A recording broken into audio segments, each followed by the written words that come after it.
Hey everybody, we're going to go over the Dev Insight, the Season 22 weapon preview with Monte Carlo front and center, which means they probably gave Bayonet to Monte Carlo, which is big W. So, happy Wednesday.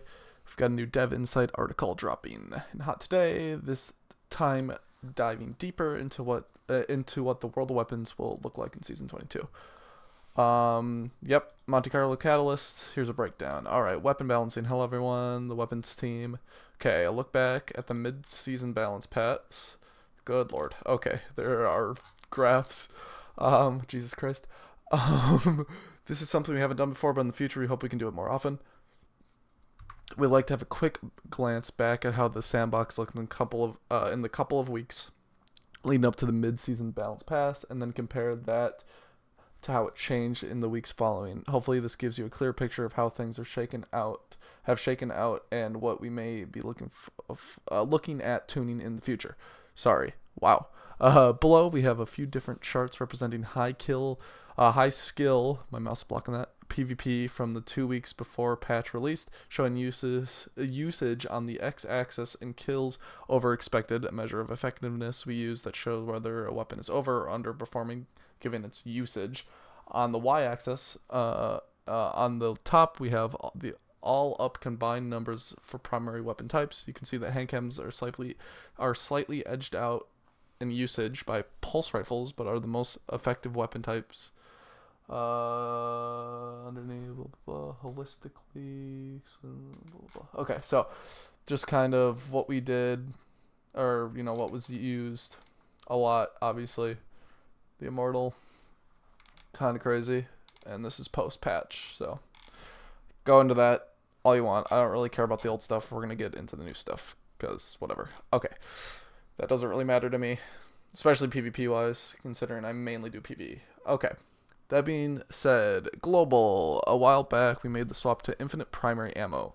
It has unintentionally generated a bug that causes running double special weapons to drop heavy ammo at an increased rate. While we find some applications of double special to be interesting, particularly builds using special weapons with custom ammo economies like trace rifles and Forerunner, providing a flat-out benefit to ammo was negating the trade-off of running double specials. So now PvE kills with 2 special weapons equipped now generate heavy ammo at the same rate.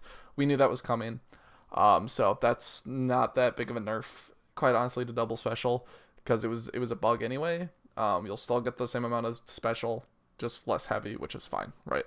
Reticles, we're continuing our mission to improve communication behind our hipfire reticle with a few quality of life changes. Replace the perk active hipfire reticle element. The new one should work better at different field view settings. Okay. Added a perk active indicator to symmetry. Removed Grand Overture's charge meter further down. Oh, moved, excuse me.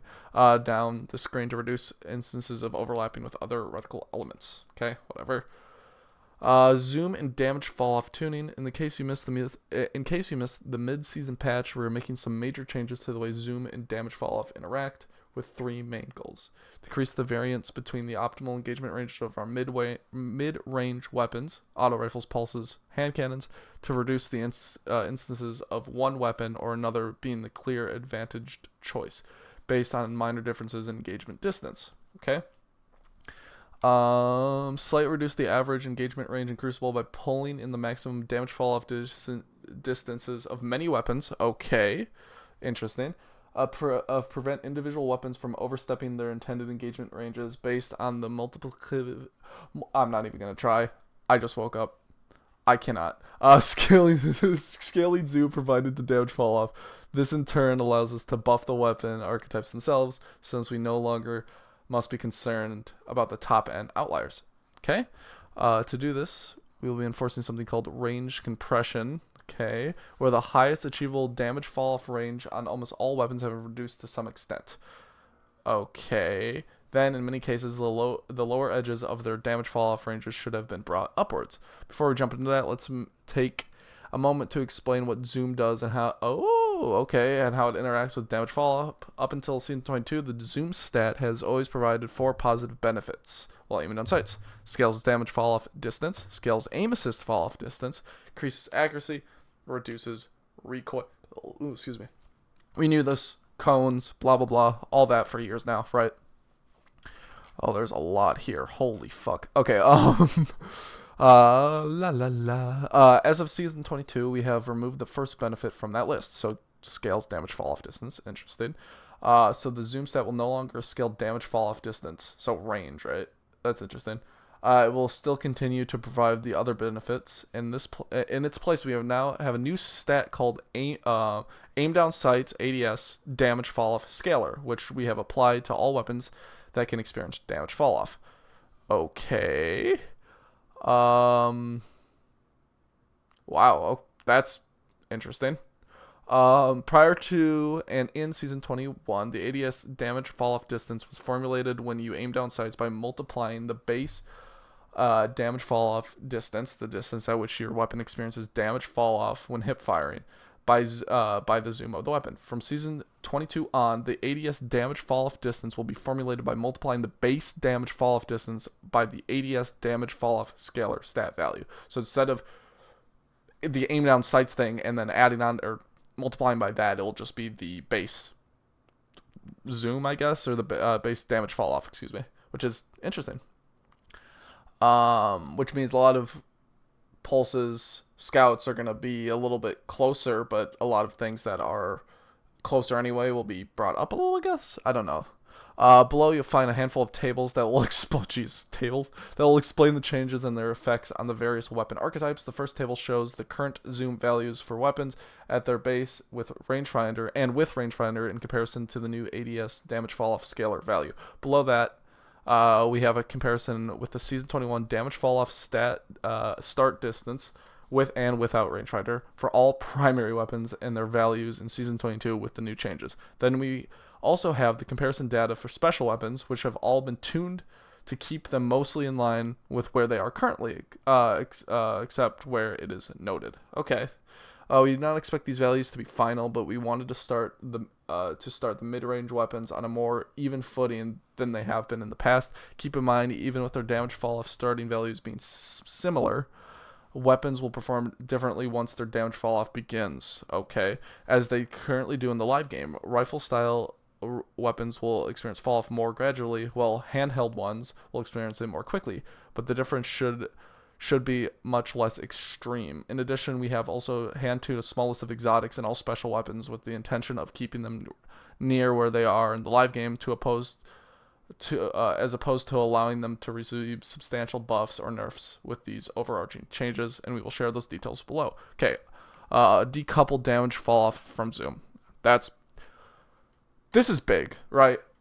It's a lot of mumbo jumbo, but for the people who like play PvP and are very familiar with these zoom factors, these cones, all this is fucking crazy, right?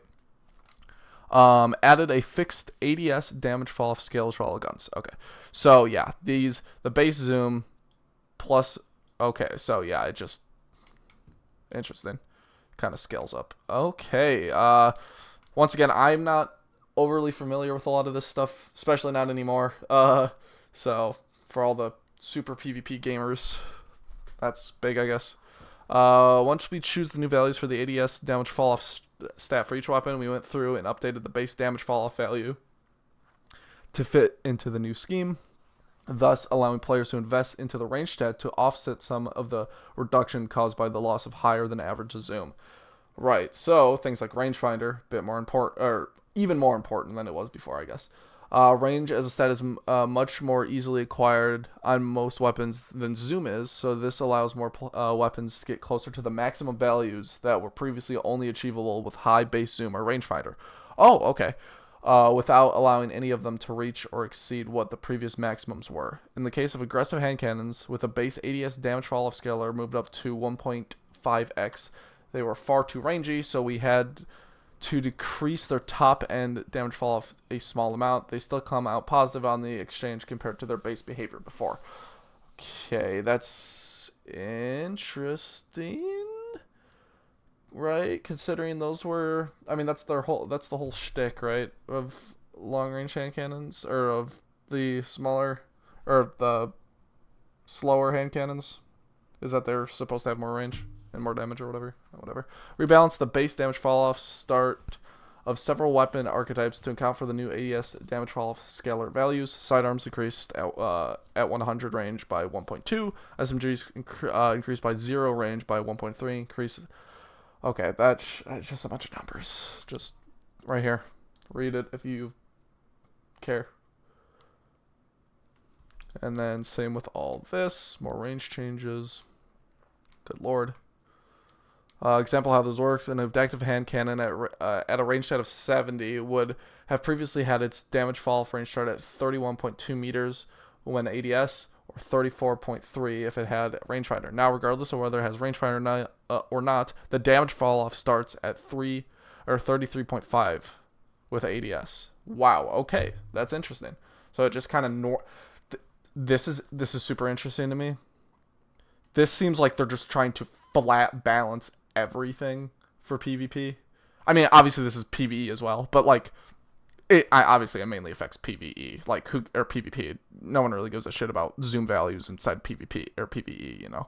So this is really interesting that they're kind of just trying to normalize everything, so there's not a lot of outliers in that regard, so you can use more things and just kind of make it an even experience, which is good. That's a good thing. Special weapons. Pellet shotguns had custom work to prevent their damage fall off from scaling with ADS. This has been removed. Fusion rifles also had custom work to reduce all the effects of zoom. This has been removed. This is effectively a small damage fall off nerf. Range fall off nerf. Okay. Zoom values on sniper rifles were mostly irrelevant to damage fall off, except at very low values on large maps. Okay. Okay. Custom tuned exotic ranges. Like the special weapons above, these have been set to keep the weapons near where they currently are, as opposed to massively buffing or nerfing them with an overarching range tuning. So Ace of Spades with Memento Mori active previously had a 10% damage fall off range penalty. This penalty has been increased to 15%. Okay. Devil's Ruin, when firing the laser beam, previously had a 20% damage fall off range bonus. This bonus has reduced to 10%. Revision 0 with Hunter's Trace now has a 4.5x ADS damage fall off scalar. Last Word now has a 1.1 ADS damage fall off scalar. So does that mean that has a higher range? Is Last Word back? No, because it still does less damage. Crimson now has a 1.3 ADS damage fall off scalar. It previously had an intrinsic 5% damage fall off range penalty. This has been removed. Vex Mythic class now has a 1.5 ADS damage fall off scalar. Forerunner now has a 2x damage or ADS damage fall off. Aria's Vow has a 2.4. That was a lot of info. Yeah. Weapon archetypes. Okay, so this is the meat and the potatoes, because it looks like we're doing some PvP or PvE stuff. That's the Monte Carlo Catalyst. It's got to be a bayonet, right? Like, they would not do a bayonet catalyst. Okay, but we'll get to that. Okay, hand cannons. We have heard the complaints that hand cannons feel underpowered in PvE, and we wanted to address that while also giving them a better use case to fit their hard-hitting fantasy. We decided it made sense for them to be the big game hunters of primary weapons, so we have massively increased the damage they deal to major combatants. Okay. Additionally, without investing in reload speed or perks that autoload, hand cannons have often felt too punishing of missing shots or running out of ammo at critical moments. We're buffing their base reload speed, nice, in a way that filters upwards to be a buff for all hand cannons, although it's a smaller buff as you get to higher levels of the stat. Okay, we also built a new hand cannon subfamily for the first time in a while, adding heavy bursts to the list of intrinsic traits. Warden's Law will deal increased precision damage, but it comes with the challenge of needing to land 2 bullets on the target instead of 1, providing an extra reward for players who have great aim. Okay, cool. So General increases reload speed at 0 stat by 15%. PvE damage, increased damage against minor combatants by 20. Wow. Increased damage against major combatants, or orange bars, by 75%. Wow. Okay. That's crazy. I know people will still be doing double special. It's still so strong, but that's pretty significant. Like, if you're somebody who uses a primary, right? which, I mean, obviously a lot of people still do. So that's pretty, that's a lot of substance there. Heavy Burst changed Warden's Law to be the first member of the sub-family Heavy Burst, fires 2-round bursts. Bows, as we mentioned previously, bows have an issue with hit registration.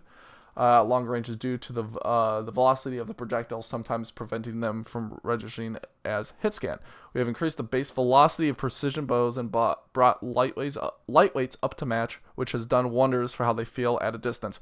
Nice. They also increase the maximum speed that a reload animation can play out, so that reload perks and scalers will continue to have effect, even at high level stat levels. General, reduce the minimum reload duration from 0.5 to 0.3. Okay, increase the projectile velocity at a full draw so that projectiles will continue to perform as they were hit scan at longer distances at higher frame rates. Interesting. Lightweight bows equalize the full draw projectile velocity with precision bows. Cool. Okay, SMG. So no buffs for bows in terms of damage or anything, but that's fine because them feeling better is not a bad thing. SMGs corrected the long-standing visual bug that prevented the RPM stat from displaying correctly. Does not change the actual RPM of the weapons. They've always fired at 720. Aggressives fix the RPM. Okay. So, no nerf for SMGs. Sidearms. When we changed the range values of sidearms, it became apparent very quickly that aggressives, with their current extremely forgiving body shot time to kill, were far out of hand. We have reduced their base damage so they can no longer kill in 3 bursts of only body shots, making them less forgiving in exchange for an increased damage fall-off distance they receive. So more range, but they can't 3 bursts to the body. Cool. So damage went from 32 to 30. Pulse rifles. The BXR Battler never felt right when it zooms in, when it's zoomed not at 20. Now that it will no longer be a balance concern in terms of engagement ranges, the time has come to put it back where it belongs. So increase the zoom back to 20. Nice. That's going to feel so good. Shotguns fix the visual bug that was causing the impact stat to display incorrectly. It's cosmetic only. Same damage. Okay. Fix the impact stat on Comedian. Okay. All they did for shotguns was a specific shotgun no one uses. That's nice. Fusion, right? What the fuck are these? Okay, there's a lot of stuff for swords. Some of the stuff is interesting. Exotic. Okay, we got some exotic weapon stuff, and hang on.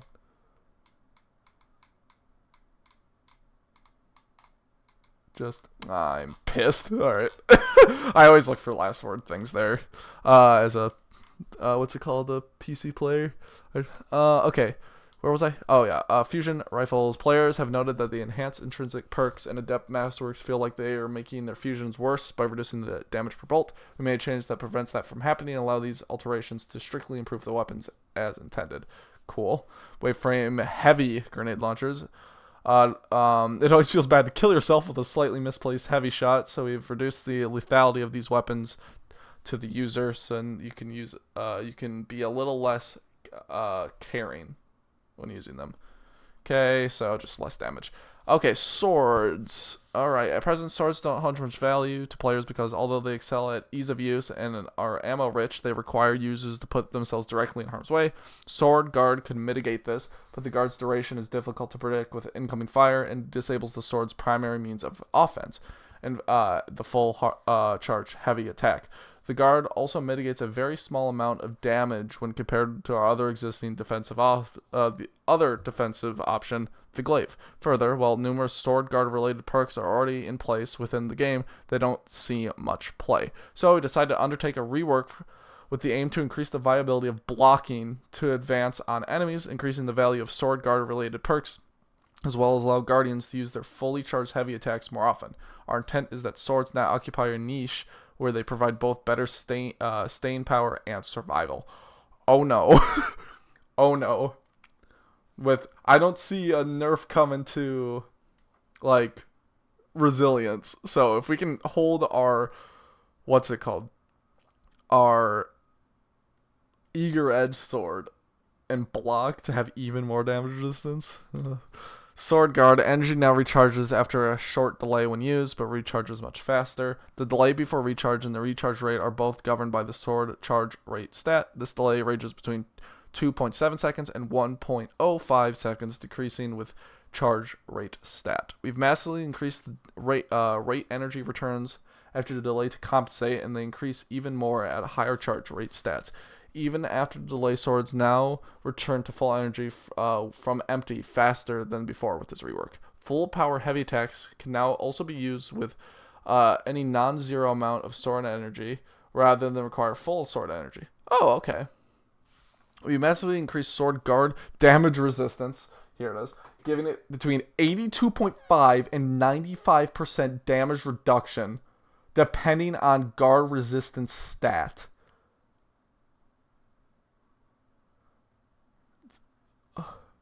82 to 95% damage reduction. Anything. You get a free 82 to 95% damage reduction. What? On top of the, what do we have now from tier 10 resilience? It's like 30? Are any just going to be healing us? Like, what the fuck? Oh, God. This damage resistance value is sharply reduced against other players like Glaives. Then it provides between 52 and 65 damage reduction. Okay. Sword Guard no longer loses energy when taking damage. As a result of the above, guard efficiency has been removed as a stat. Sword Guard duration is now increased across every guard type, with those with shortest duration benefiting the most. Sword Guard talent nodes have had their stats squished down. What the fuck? Combined with that above, even though their stats have been reduced, their damage reduction, charge rates, and guard duration now increase across the board. This allows origin traits and other sword perks more room to increase these stats and allow performance beyond their previous maximum. Sword Guard talent nodes now visually affect the charge rate bar on the inspection screen when you hover over or select them, similar to other stat affecting nodes. Sword movement speed while blocking is increased from 0.75 to 0.85. So just you move slightly faster when you're guarding. The Lament exotic sword has been special case, so its charge rate and delay are unaffected, but still benefits from the increased guard damage reduction and duration. Holy shit, swords! You can just eager edge, cross the map, block. No damage. What the fuck? That's crazy. Exotic weapons. Monte Carlo finally did it. It was mechanically the most complex catalyst we've ever done, requiring a host of custom animation work. And a lot of things we've never done for a weapon for. But we hope you enjoy. Let's watch this real quick. So he gets a melee kill. Goes up to 5. Bayonet locked. Nice. Damn. Nice. That's cool. That'll be neat, I guess. Okay, so some exotic changes past that. Quicksilver Storm players have been reporting that it felt like the ammo was not being loaded into Quicksilver Storm at the correct time. We have investigated and discovered a misalignment with the animation, and the ammo loading has been corrected. Oh, nice. Cool. Okay, so that was always bothering me, where it kind of seemed like the ammo would come in after the animation was well past finished. Dead Man's Tale fixed the display impact stat. This is cosmetic only. No damage changes. Two-Tailed Fox reworked the Catalyst perk, Third Tail. The performance of this weapon was just a little bit off, so we changed it to fire the third rocket following the second rocket instead of at the same time. Which helps it lean harder into the Three Tails fantasy. Two-Tailed Fox now fires 3-shot burst. Okay, so instead of just like boom, boom, boom, it's boom, boom, boom. Okay, interesting. Verglass Curve. We have fixed an issue where if Whisper of Fissures gets the kill, it does not count for Hail Barrage stacks. We've also buffed the weapon's performance in PvP while using Hail Barrage. So the Whisper of Fissures detonation now generate Hail Barrage stacks if the stasis crystals were created by this weapon. Shiver Quiver now activates when slowing enemies. We've increased the slow stacks from 40 to 60, when hitting players directly with hail barrage arrows. This allows for a freeze and 2 hail barrage arrows hit the same player. Oof. Okay, we got Monarch. Lemon has long been a thorn in the side of many high-end PvP players. I was just getting pissed at it earlier when I was playing comp. The massive chunk damage hits hard, and the long damage over time duration kept you out of the fight when that felt for what felt like an eternity. We have decided to address both facets of this problem at the same time by shifting Lemon to use the same damage profile as a lightweight bow. Oh, it now deals 85 on impact to the body and 136 to the head against players. We have also reduced the dot duration from 3 seconds down to 1.7. They have neutered this thing, which makes it feel significantly less painful to be hit by this weapon. The dot deals the same total damage as before against players, divided into 6 ticks instead of 8. But we have increased the dot damage in PvE by 50%. In PvE, this should result in a slight DPS increase. Woo! With the reduced impact damage being offset by the faster draw time and increased dot. Reduce the draw time from 684 to 612. Reduce body shot damage from 100 to 85. Increase the... I don't think this thing can 2-shot anymore at a max rank guardian, or max rank, or max... What's it called? Resilience Garden. Increase critical hit multiplier from 1.5 to 1.6. Change the poisoned dot effect. Reduce the poison dot duration from 3 seconds to 1.75. Move from 8 damage ticks to 6, but poison deals the same total damage. Poison damage increase in PvE by 50%. So this thing will be pretty decent in PvE again, or still, but like this is like Thorn neutered type shit, which is awesome. This thing is so annoying. Vex Mythic class has been very, very strong PvP for some time. It has. Having secretly benefited from a number of buffs to auto rifles that have increased its usability. Excuse me. With the auto rifles getting another bump to range in Season 22, we felt that Vex has been pushed up a little notch too far for our player in our playtest. We reduced the RPM from 390 to 360 to match other auto rifles in its sub-family. At the same time, we wanted to make sure this was not a DPS decrease in PvE, so we've increased the damage to compensate. So the RPM has been reduced and increased damage against minor combatants and major combatants by 25%. Cool. It's always been kind of fun to use in PvE, so a damage buff is never bad. Tommy's Matchbook. The previous setup wasn't working as expected, so the new behavior gives the same end result but front loads more Scourge into the base behavior. It's previously 14 plus 7, now it's 15 plus 5. I don't really use this thing for anything, so. Ooh, okay, Touch of Malice changes. Touch of Malice is a strong weapon, but the usability of the gun was just too low in any content where it mattered. Yes, this was due in large part to how easy it is to be to unintentionally kill yourself. When we brought back Touch of Malice, we increased the amount of self damage and the final round dealt to the user because it was. There are far more ways to self heal in Destiny 2 than there were when the gun originally made its appearance in Destiny 1. Jesus. But we believe that we may have gone too far. To make it up to you, the final round now deals 20% additional damage in PvE. Additionally, we have reduced the damage it deals to the user. It can no longer kill the user. This isn't to say that you can't die when you're at low health, but the weapon itself will not be the thing that kills you. It will just hold you at 1 HP as you can if you continue to fire for too long. We also set up the Touch of Mercy perk to be more useful and easier to activate. We have fixed the Ball of Darkness to correctly deal arc damage, blinding PvE combatants. So damage to 20%. Decrease the self damage of the final round from 10 to 7. Final round can't kill the user anymore. Increase the health awarded from 30 to 75. Set up Touch of Mercy to work like Unrelenting. Okay. Ball of Darkness now does arc damage and blinds combatants and stuns unstopped champions. Wow. Touch of Malice is actually going to be good. The fact that it can't kill you anymore is actually massive. So, like, what the fuck? That's actually great. I don't know how much use this is going to get still, but we'll see.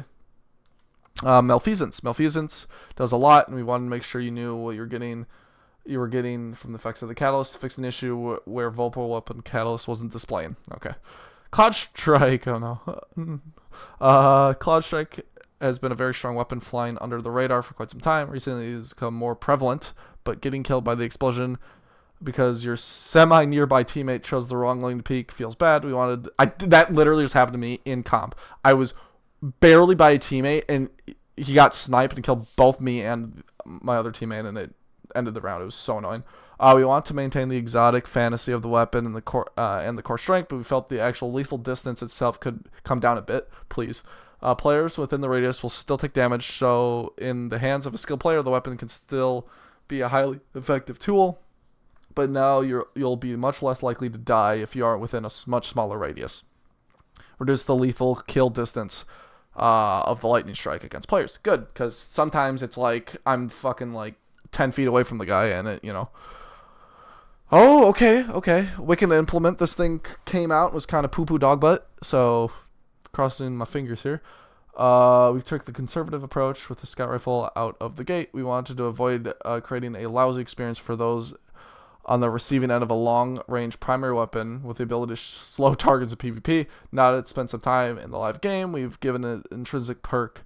We can give it its intrinsic perk more uptime by making it easier to keep active. We've also improved its utility by providing more opportunities to generate stasis shards. With Headstone added to the catalyst, fuck yes, and the ability to create tracking. I need to get that catalyst. And the ability to create tracking shards from destroying stasis crystal. You can keep your mag full and your powered melee up more easily. Shard generation will continue to have a brief cooldown, as well as all other shard sources.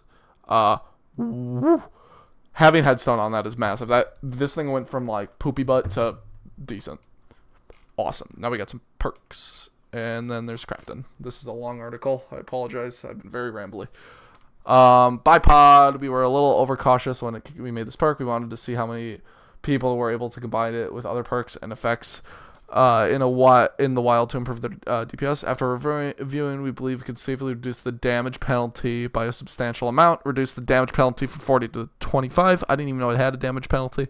Envious Assassin, this is already a strong perk, but the mental overhead of remembering to swap to your weapon before the invisible timer limit expired, combined with no longer working once your magazine was overflowed by any amount, made it slightly less fun to use than was originally intended. We made some changes that should retain all the strength of the perk while also making it less cumbersome to utilize in combat.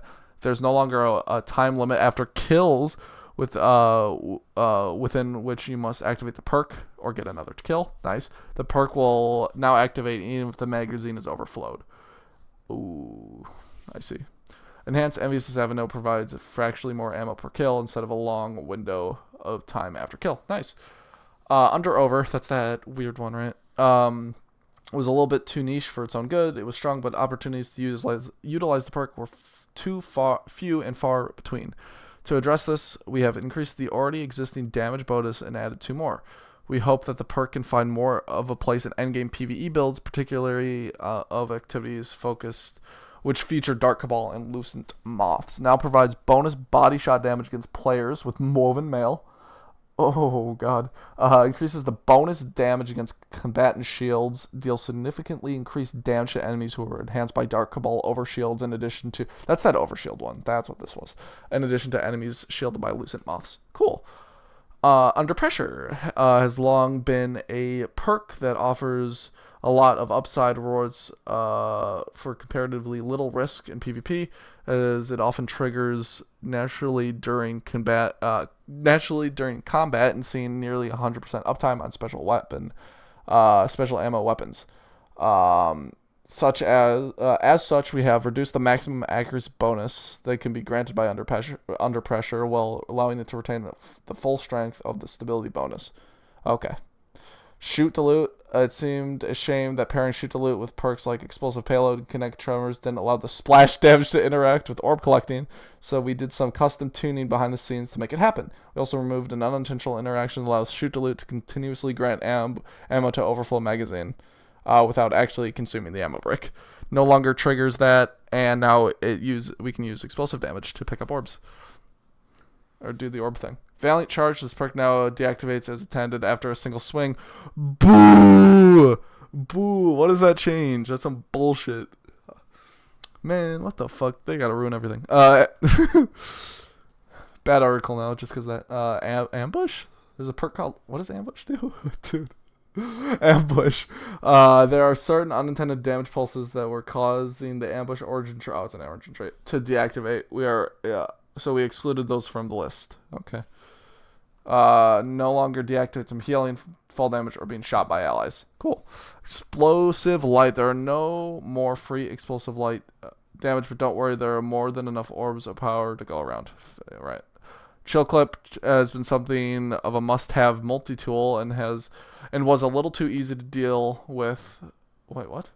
Oh, it was a little too easy to deal with all three types of champions at once. We made it slightly more difficult to get a full freeze effect, which should move it back to being closer in line with other perk options. Reduce the slow stacks from 60 to 40. Wolfpack rounds no longer trigger the perk. That's a bug, right?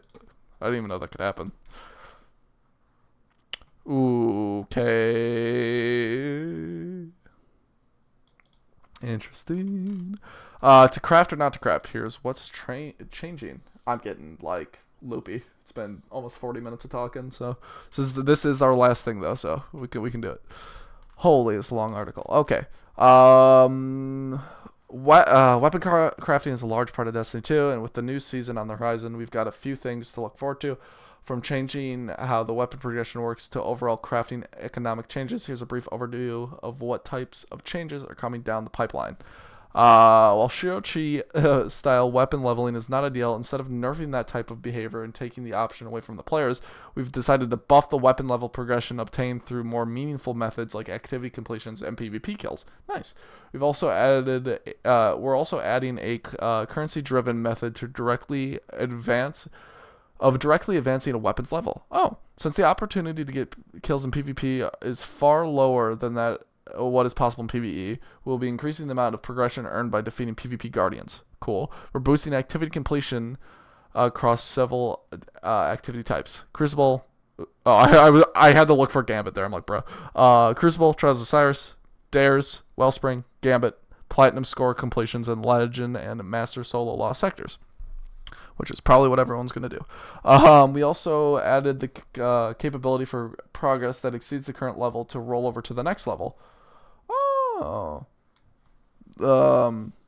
This issue has been a prominent talking point when looking at crafting for a while because of the way weapon level progression functions. Due to the necessity to store weapon level and progress on each individual weapon, the weapon leveling system could not be set up in a similar fashion to how the season pass level works or how character level works in the past. The system we're currently using can be a bit fragile. It was a key part of the Revision 0 API mishaps that occurred in the season of the Seraph. Due to the risk and some technical gremlins, we've deprioritized this work in favor of the deep site changes we made in season 20 and 21. Cool, but we're getting that rollover feature. Weapon leveling through completing activities should see an overall increase. Okay, cool. So yeah. Jesus fuck. Oh my god, so much text. To round up the weapon's progression changes, we've also added the capability to directly increase the weapon's level. Right. Crafted and enhanced weapons will both receive a new mod slot in their weapon details where you can spend glimmer and enhancement cores, thank God, to boost the level of the weapon. This mod will increase the weapon's level directly, leaving your existing progress towards the next level untouched. That's awesome. It's probably going to be a pretty steep price, but that's pretty awesome. You can just, if you have enough materials, you can just dump it in.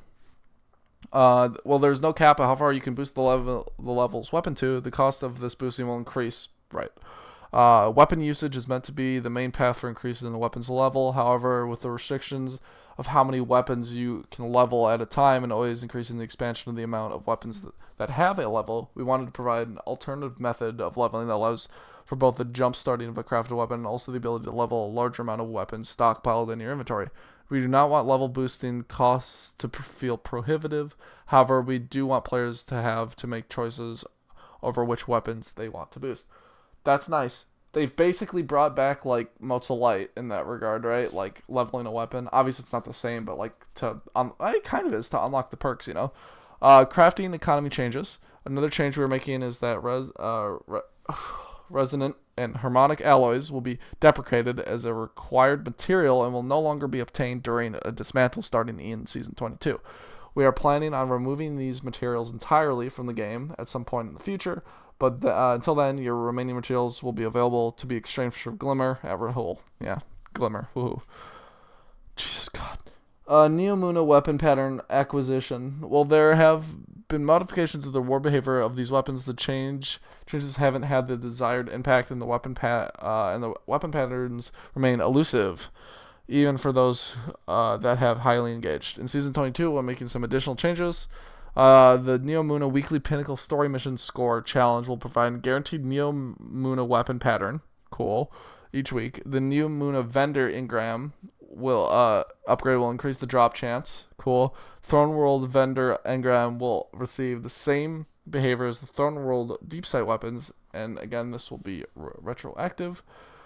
We must be going back to the Throne World in Season 22. Season 22 will also include a bug fix in the underlying Deep Sight drop system that manifested from a major overhaul we did in Lightfall. This bug could decrease the Deep Sight drop rate as you near the completion of the pattern set. That is crazy. Although the Deep Sight bug on its own would normally have a low impact on Deep Sight behavior, the problem was exacerbated when coupled with the lack of deterministic Deep Sight sources from Neomuna weapons. Jesus God, that was so much information. Yeah, thank God. So we'll just go from down and work our way up. Crafting changes, cool. I like that you can just kind of upgrade the weapon if you have the stuff for it. The economy changes, we'll have to see. I mean, I already have all these weapons, so it doesn't really matter to me, but for people who don't have them, that's cool. The changes to all the perks, honestly, I don't have much of a reaction on any of these. This is kind of lame. I don't see the issue. Yeah, whatever. The changes to the exotics are really cool. I'm excited for the Touch of Malice and the Wicked Implement one. Law Monarch will be also pretty awesome, and obviously the Catalyst for Monte Carlo. In terms of weapon changes, not a lot happening besides the hand cannon, which will be very interesting to see, and the sword, which is about to be like definitely meta for just not taking damage, basically. So that's exciting and a little broken, but we'll see. Changes PvP wise in terms of this zoom whatever. It definitely seems like they're in terms of PvP, because this is a PvP thing. This is a mass PvP thing. PvE obviously doesn't really matter, but this is going to normalize everything, which is super, super, super, super interesting. But yeah, that's basically it. I don't have too much to say. Obviously, we'll be testing out these things in the coming weeks and months and however long this takes. I'm going back to bed. You guys have a great day. Hope you guys stick around, and I'll see you in the next video. Peace.